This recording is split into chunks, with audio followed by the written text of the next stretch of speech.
Chris Healey. I'm a Southpaw heavyweight boxer from Stockport.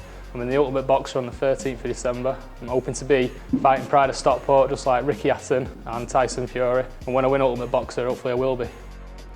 James, 5 press ups, let's go. I've had Chris, basically me and Chris boxed together as amateurs. We sparred thousands of rounds. They're one of my best mates for as long as I can remember. So I first met Chris probably 15, 16 years ago when he started boxing for my granddad's amateur club. I started probably a couple of years after that, but I was in the gym as a youth, just training with my granddad. Chris was always at the club. We went away together, boxing all over the world. We've been to Poland together, Denmark, we went to Cuba in 2008. And realistically, we all looked up to Chris. He was like the pinnacle of our amateur club. Oh, there's Chris. Where's Crawler? Oh, there's Crawler. I was already boxing for myself, for my granddad. Chris walked into the gym. He was a short, fat kid with glasses on, jam jars. And we said, no, Chris, you could actually be decent. Straight away, we realised he had a lot of natural talent. We went from there, trained seriously hard. Next thing, he was in top shape and got to an ABA final where he lost controversially. So which one's Chris on here? That tall one there. Obviously. Yeah. Biggest lad there even then, weren't you? I mean, I did the ABAs. I was in the final of the ABAs and I fought Anthony Joshua's cousin in the final.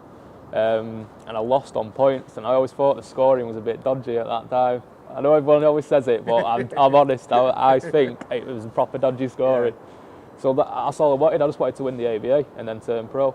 And then we had a club show in Romley, and that was my last fight then. An Ireland team came over, and that was a tough, hard fight. And then I knew after that, win or lose, I was turning pro. So you've got quite a long history with this club, haven't you? Yeah, to be fair. I mean, we used to sit in the stand over there with my dad and watch the matches. We used to watch Jim Gammon, the ghost they called him then. You've seen him score a few goals in both sides of the net. So what was that like to be able to watch him as a youngster, as a player? Yeah. And then to have him appear? It was mad, to be fair, because you don't expect to see him. And then they said, oh, Jim Gannon's coming watching your debut. Yeah, I got invited along to Bolton for a big boxing night, and I think it was Chris's debut. And my strength and conditioning coach, Nick, big follower of everybody, told me there was a young lad from Stockport, so it added a little bit of extra spice to us going to watch Chris fighting. Yeah, there was some fantastic fights tonight. I thought he boxed really well. I think when it came down to it, we kind of knew the decision was going to be what it was. Chris fought really well. They're all good boxers, they're all pros, and the pros for a reason. So how vividly can you remember, very vividly I imagine, that night of your pro debut? I can remember everything about it, really. Yeah, I mean, it was at the Reebok Stadium, first fight. I remember pulling in, couldn't get into the arena at first because the doors were locked. And I was just banging on the doors, I've got a fight, I need to get in. Yeah, got there too early. And then I got in, I was calmed down, and I go really quiet. Everyone was like, what's up with you? And I was just remember being quiet all the way through. And then everything was so different to the amateurs. I mean, all the pros were just walking around together. People who were fighting were talking to each other, and I thought, what's going on here? And then I just remember getting warmed up, all the crowd there cheering, shouting your name. And you would have like a balcony, and you could see everyone that had bought tickets and were watching you, and you're thinking, oh crap, I hope I don't mess this up.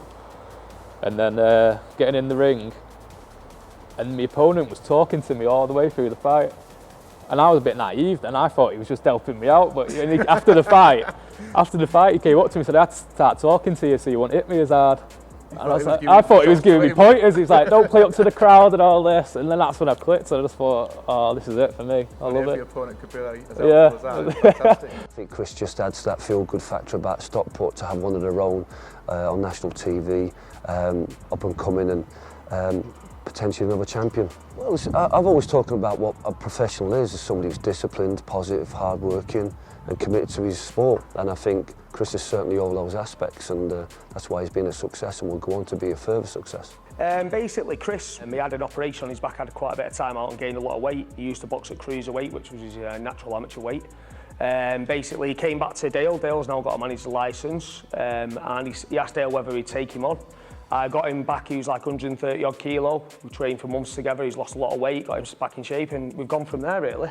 But I think anybody watching him that knows him, you're the same, aren't you, Caroline? You're worried in case just one punch and that's it. Well, I started off with I had sciatica. And I was still training. I just thought, oh, it's just one of them. Getting a massage all the time, and it was fine. And then I carried on training, and I was still fighting.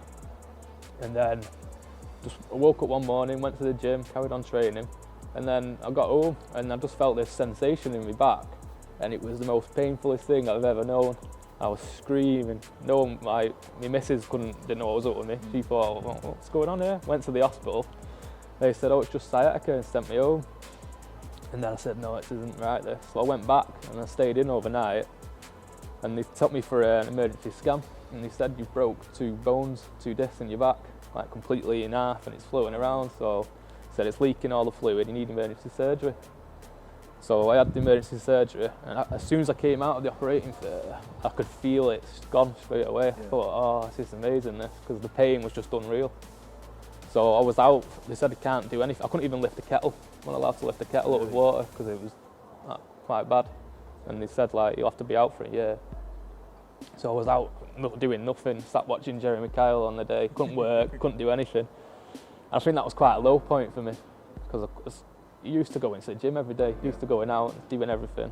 And you had a challenge for you psychologically then? Just to yeah, I think that. Out of the game completely. Yeah, I mean, completely. I couldn't box, couldn't work. And then my dad died as well, suddenly cocked off, so. During the time that you were injured? Yeah, I started going back to work, and I was just doing a few shifts, and then I just got a phone call saying, you need to come to the A&E. My dad's collapsed. And my mum took me up, and then we knew straight away as soon as we got there that he died. And then it was just another low point, so it just all kind of like rolled into one massive thing. You and your dad were very close, I take it? Yeah, I mean, my dad used to sell tickets for me. So we used to go in the pubs, and I didn't have to do anything. He'd do all the work for me. So we were always close. We were quite a close-knit family, to be fair.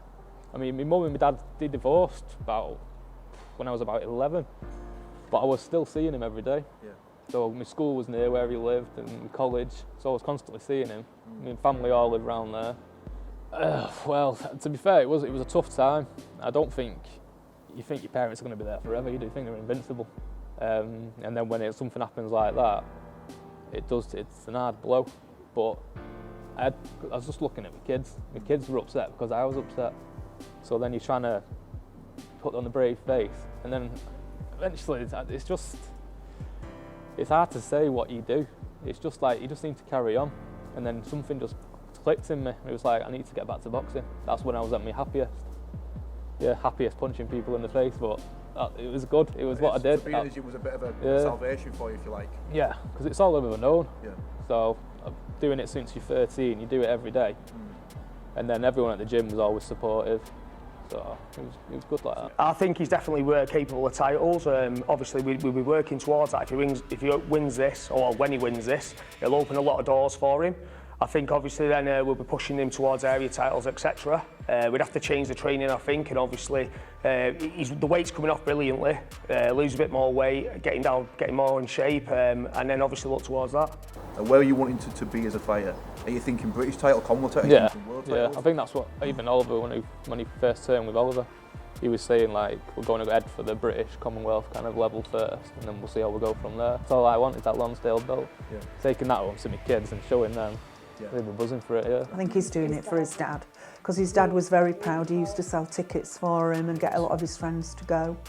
He really was proud of him, and he liked to go and watch him. So they're always very close and got a good relationship with his dad? Yeah, I think so. Yeah, both are very close to the dad. I think he's always going to be there in the back of my head. I think you think of him usually every day. I got a tattoo like St. Michael, so I know I've always got my dad called Michael. Yeah. I've always got him around me, fighting off my demons. So I know he's always going to be around with me. Well, I think he's like ourselves. He'll be modest in his expectations, but if you work hard and you fight well, you can be a champion. He's a very talented boxer. People don't understand how talented he actually is, and I could see him at British title level easily at British title level in the next 18 months, 2 years.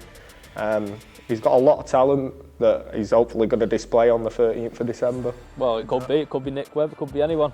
That's the thing. I'm more excited than anything because you don't know who it is. So we don't have a lot of famous sports people. Obviously Stockport County puts Stockport on the map, but it's always nice when you've got pro fighters, and athletes from the town doing really well. So now it's always a buzz for our fans to see one of their own doing really well. And he's obviously making a name for himself in Stockport and in the country as a whole.